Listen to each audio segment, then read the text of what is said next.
ನಾವೆಲ್ಲ ಕೇಳಿರೋ ಹಾಗೆ ರಾಮಾಯಣದಲ್ಲಿ ಶ್ರೀರಾಮ ಹಾಗೂ ಸೀತಾಮಾತೆಯ ತ್ಯಾಗನಿಷ್ಠೆಯ ಬಗ್ಗೆ ನಮಗೆಲ್ಲ ಗೊತ್ತೇ ಇದೆ. ಆದರೆ ಅದೇ ರಾಮಾಯಣದಲ್ಲಿ ಲಕ್ಷ್ಮಣನ ಪತ್ನಿಯಾದ ಊರ್ಮಿಳೆಯ ತ್ಯಾಗವನ್ನು ಹೆಚ್ಚಾಗಿ ಎಲ್ಲೂ ಉಲ್ಲೇಖ ಮಾಡಿಲ್ಲ.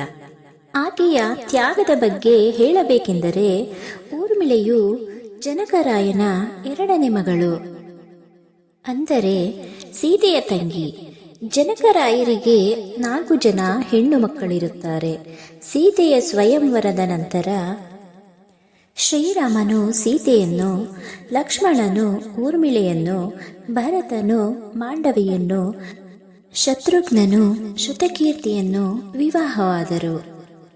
ಇಲ್ಲಿ ಸೀತೆಯ ತ್ಯಾಗನಿಷ್ಠೆ ಅದ್ಭುತವೆನಿಸಿದರೆ ಊರ್ಮಿಳೆಯ ತ್ಯಾಗವೇನು ಕಮ್ಮಿ ಇಲ್ಲ.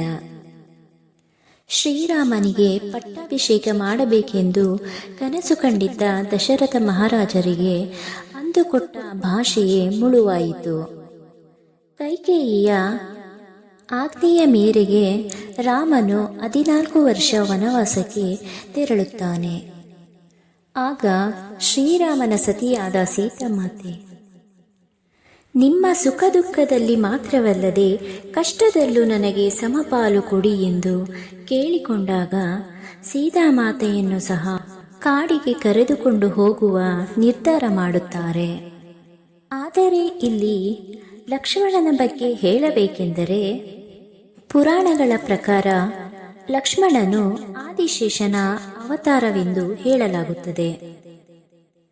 ಶ್ರೀ ವಿಷ್ಣುವನ್ನು ಅರೆಗಳಿಗೆಯೂ ಕೂಡ ಬಿಟ್ಟಿರಲಾರದೆ ರಾಮಾವತಾರದಲ್ಲಿಯೂ ಸಹೋದರನಾಗಿ ಅವತಾರ ತಾಳಿರುವ ಲಕ್ಷ್ಮಣನು ಶ್ರೀರಾಮನನ್ನು ಅಗಲಿರಲು ಸಾಧ್ಯವೇ?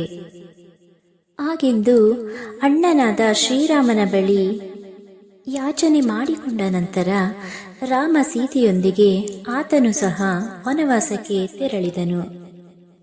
ಇಲ್ಲಿ ತಿಳಿಯಬೇಕಾದ ವಿಷಯವೇನೆಂದರೆ, ರಾಮನ ಜೊತೆಯಲ್ಲಿ ವನವಾಸ ಅನುಭವಿಸಿದ ಸೀತೆಯ ಕತೆ ದಾರುಣವೆನಿಸಿದರೆ, ಇತ್ತ ಲಕ್ಷ್ಮಣನ ಅಗಲಿಕೆಯಿಂದ ಬಹಳ ನೋವು ಯಾತನೆ ಅನುಭವಿಸಿದ ಮಹಾಸಾಧ್ವಿ ಪತಿವ್ರತೆ ಊರ್ಮಿಳಾದೇವಿ. ಊರ್ಮಿಳಾದೇವಿಯು ಲಕ್ಷ್ಮಣನ ಅಗಲಿಕೆಯ ನಂತರ ಒಂದು ಕೋಣೆಯಲ್ಲಿ ತನ್ನನ್ನು ತಾನೇ ಬಂದಿ ಮಾಡಿಕೊಂಡವಳು ಎಂದು ಹೇಳಲಾಗುತ್ತದೆ. ಅಂದರೆ ಮನೋನಿದ್ರಾವಸ್ಥೆಯಲ್ಲಿ ಅನ್ನ ಆಹಾರವನ್ನು ತೊರೆದು ಪತಿಯ ಬರುವಿಕೆಗಾಗಿ 14 ವರ್ಷ ಕಾದಿದ್ದಳು ಊರ್ಮಿಳೆ. ಊರ್ಮಿಳೆಯು ತನ್ನ ಮನಸ್ಸಿನೊಂದಿಗೆ ತಾನೇ ಮಾತನಾಡುತ್ತಿದ್ದಳೆಂದು ರಾಮಾಯಣದಲ್ಲಿ ಉಲ್ಲೇಖಗಳಿವೆ. ಆಕೆ ತನ್ನ ಮನಸ್ಸನ್ನು ನಿಯಂತ್ರಿಸುವ ಶಕ್ತಿ ಹೊಂದಿದ್ದಳು. ಲಕ್ಷ್ಮಣನ ಅಗಲಿಕೆಯ ನಂತರ ನಿದ್ರಾವಸ್ಥೆಗೆ ಹೋದ ಊರ್ಮಿಳೆ 14 ವರ್ಷಗಳ ನಂತರ ತನ್ನ ಪತಿಯ ಆಗಮನವಾದ ಮೇಲೆ ಕಣ್ಣು ತೆರೆದು ತನ್ನ ಮನಸ್ಸಿನ ನೋವನ್ನೆಲ್ಲ ಲಕ್ಷ್ಮಣನ ಮುಂದೆ ಹೇಳಿಕೊಂಡಳು. ಅನಂತರ ಲಕ್ಷ್ಮಣ ಹಾಗೂ ಊರ್ಮಿಳೆಗೆ 2 ಮಕ್ಕಳು ಜನಿಸುತ್ತಾರೆ, ಅಂಗದ ಮತ್ತು ಚಂದ್ರಕೇತು. ಕಾರಣಾಂತರಗಳಿಂದ ಶ್ರೀರಾಮನು ಲಕ್ಷ್ಮಣನಿಗೆ ಬಹಿಷ್ಕಾರ ವಿಧಿಸುತ್ತಾನೆ. ಕಾಲಕ್ರಮೇಣ ಸರೆಯೂ ನದಿಯಲ್ಲಿ ಲಕ್ಷ್ಮಣ ಸಮೇತ ಊರ್ಮಿಳೆಯು ಪ್ರಾಣತ್ಯಾಗ ಮಾಡಿದಳು. ಅನಂತರ ಇಂದ್ರನು ಅವರನ್ನು ಸ್ವರ್ಗಕ್ಕೆ ಕರೆದುಕೊಂಡು ಹೋದರೆಂದು ಉಲ್ಲೇಖಗಳಲ್ಲಿ ಹೇಳಲಾಗುತ್ತದೆ.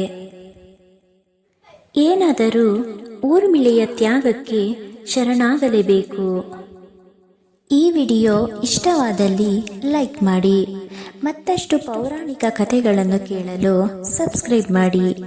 ನಮಸ್ಕಾರ.